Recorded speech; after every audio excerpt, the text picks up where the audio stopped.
Hi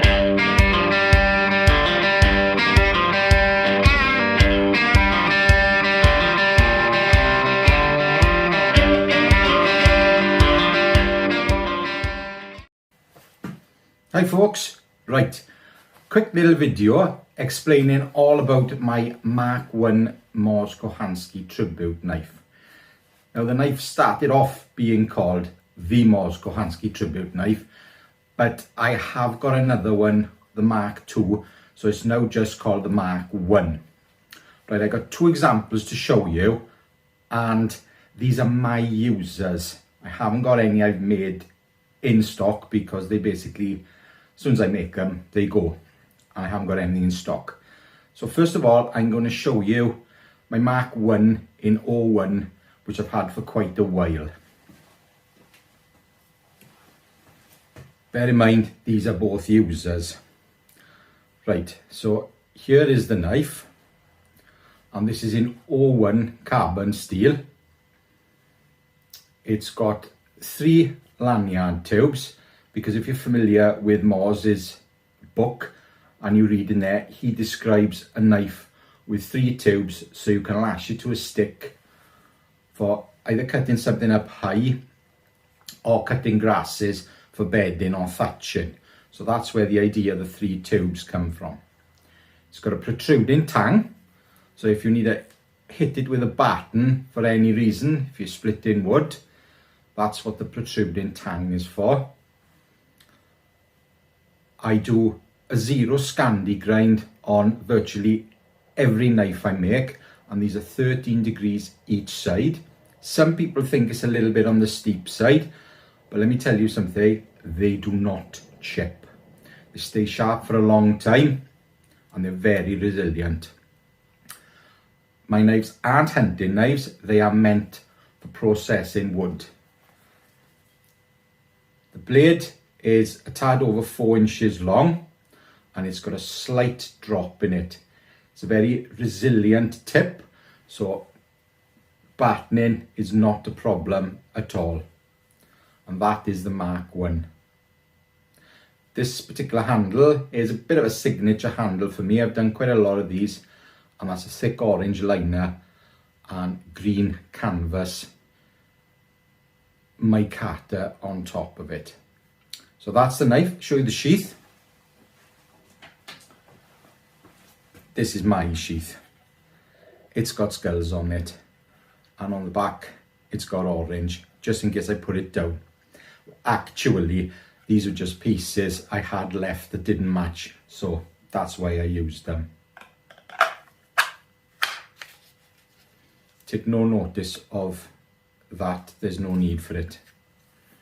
This particular one, I've got one of these little toggles on it, and I actually filled both the lanyard holes up front with tinder, but I've used one of them, and I've got a video on that. So yes. And fire cord, survival cord. Hangs around the neck, like the great man stipulated. Chuck it in your clothes when not in use, you always know it's there. Right, I also do these with a belt hanger. Where's my belt hanger? So this is when I've part made, and these bolt on the back, so you've got a belt hanger. These knives start at £200, and that's for a basic Kydex neck sheath and just a plain micarta handle. I may need to put a liner on it. It depends on how big your hands are, and they start at £200. I may have to put the prices up soon because the price of micarta has gone up. So that's a basic one, and you've got to pay extra for one of them because they're actually quite a bit of work. Now for the next one, which is a variation on the theme, and this is a user of mine as well. So same knife, but this one's a stainless blade and it's slightly thicker. I don't usually do a protruding tang if I do a wooden handle, but it's mine and customer can have whatever they want. So this is an upgraded handle. It's walnut with stainless loveless bolts and a stainless tube and a double liner, and that is mine. So I can vary the handle and the bolts and pins slightly, not a hell of a lot, because they're drilled hole there, hole there, hole in the middle, and a smaller hole there in case anybody wants a more classic style bushcraft knife handle with bolts and tubes.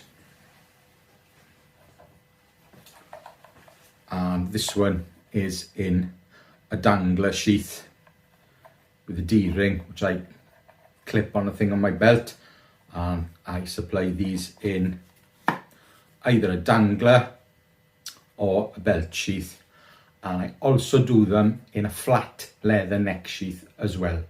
So this particular knife would be considerably more than that one because there's a lot more work and materials gone into it.